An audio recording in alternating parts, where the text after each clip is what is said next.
അപ്പോൾ ഞാൻ ഈ ഒരു എൻ്റെ ലിപ്സ്റ്റിക്ക് വന്നിട്ടുണ്ടായിരുന്നു. അപ്പോൾ നമ്മളിങ്ങനെ പൊട്ടിക്കുന്ന സാധനമുണ്ട് കേട്ടോ. കണ്ടോ, ഇങ്ങനെ പൊട്ടിക്കുന്ന സാധനം ഉണ്ടാവില്ലേ? അങ്ങനെ പൊട്ടിച്ച് കുറച്ച് കലാപരിപാടികൾ കാണാം.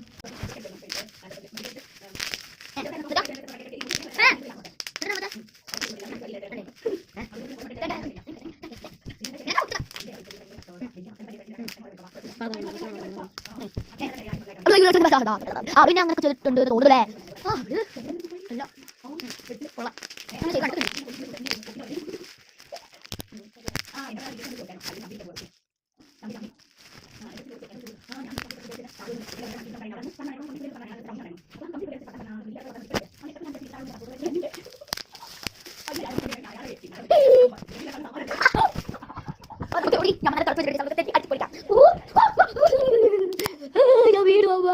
ഞാൻ വീടും അമ്മ